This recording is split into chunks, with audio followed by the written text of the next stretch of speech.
The BBC have finally settled the Rangers versus Celtic debate, who's the biggest club in Scotland. Meanwhile, a transfer battle is on as Millwall and Hibernian fight for a rising star. Rangers aren't sitting still either. They're plotting a shock move for a Bundesliga Giants manager. Over at Celtic, disaster in goal Kasper Schmeichel is out injured. And forget Maeda. Rodgers has been told his player of the season is someone else. Alright, listen up. If they don't smash that like your team's conceding a 90+5 screamer, nay doubt. Give us a hand here, eh? Millwall and Hibernian are locked in a behind-the-scenes battle to secure the signing of Jordan Thomas, the Cheltenham Town winger who has been turning heads this season.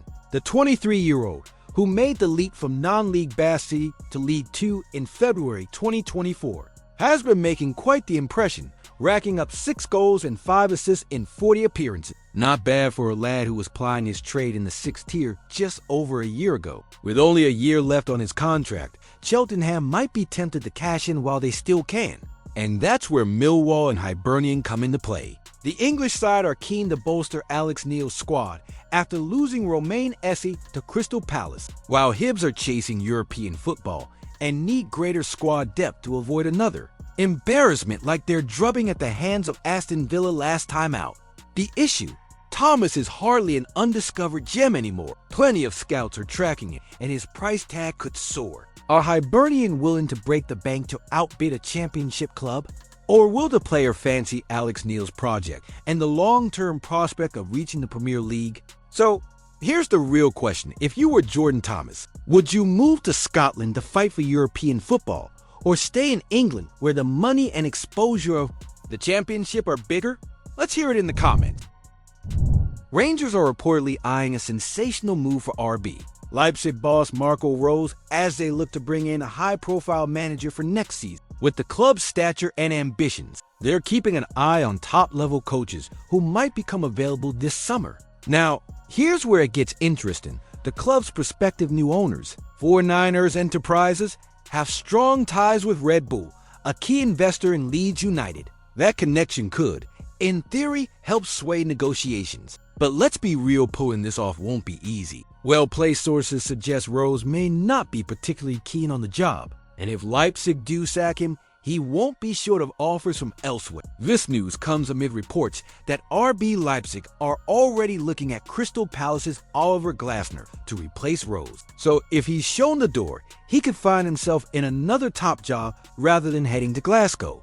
Meanwhile, Rangers are said to be after a big-name manager regardless, with former Aberdeen CEO Keith Winnis claiming they want a marquee appointment. That hasn't stopped speculation about Ferguson keeping the job permanently after masterminding wins over Celtic at Parkhead and Fenerbahce in Europe. And if that wasn't enough, names like Jose Mourinho, Rafa Benitez, and Steven Gerrard have all been thrown into the mix. On top of that, 49ers Enterprises are reportedly preparing the back. Rangers with up to £25 million in the summer transfer window as they aim to push the club forward. Champions League qualification would add even more to the coffers, but their immediate priority is sorting the managerial situation. So here's the big question. Should Rangers go all out for a big-name foreign manager like Marco Rose? Or would they be better off giving Barry Ferguson the job full-time after his recent results? Let's hear your thoughts.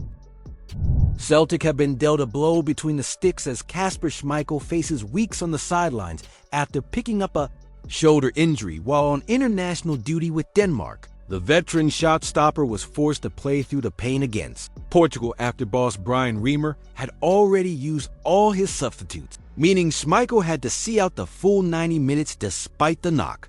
The good news? There's no fracture and his career isn't under threat. The bad news? He's now a major doubt for key matches, including the Scottish Cup semi-final against St Johnstone as Celtic chase yet another treble. That leaves Brendan Rodgers with the less than inspiring duo of Viljami Sinisalo and Scott Bain to call upon two names that don't exactly scream reliability. As for Reamer, he's standing firm on his decision to leave Schmeichel on the pitch, arguing that even an injured Kasper in goal was a better option than an outfield player stepping in. And fair enough, but Celtic fans might not be too pleased knowing their number one was pushed through 90 minutes. with a dodgy shoulder when he could have been spared for club duties. Did Denmark take an unnecessary risk with Schmeichel? Or is this just part and parcel of international football? And more importantly, can Celtic trust Bain or Sensational to get the job done in his absence? Let's hear your thoughts. Callum McGregor, Celtic's unsung hero, or the real engine behind Brendan Rodgers' team? According to club legend Murdo McLeod, there's debate. While Days and Maeda's goals and Cameron Carter-Vickers' defensive solidity have caught the headlines, McLeod insists it's McGregor who makes the team tick. The numbers back it up.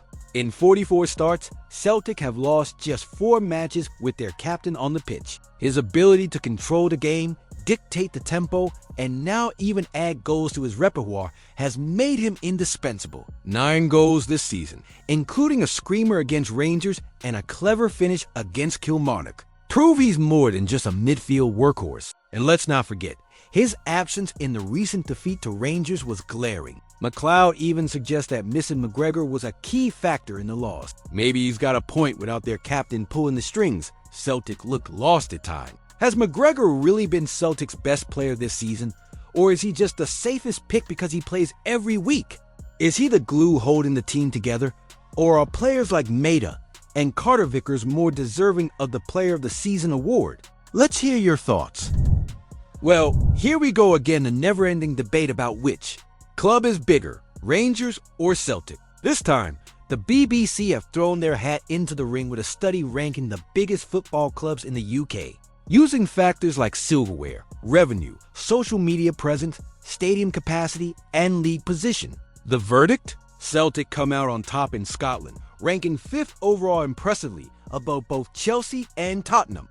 Rangers, meanwhile, slot into 8th place, still ahead of Aston Villa and Newcastle. So, while the Hoops take bragging rights in this particular study, both clubs are rubbing shoulders with some of England's biggest names. Of course, this won't settle anything. Ask a Rangers fan, and they'll tell you trophies should be the only thing that matters, and they've got more of them. Ask a Celtic, and they'll say European pedigree and modern-day success put them ahead. In the end, it's all about which criteria you value most. But let's make this interesting. What actually defines a club's size? Is it historical success, financial muscle, fan base? And most importantly, if Celtic are ranked higher here, does that really mean they're the biggest club in Scotland?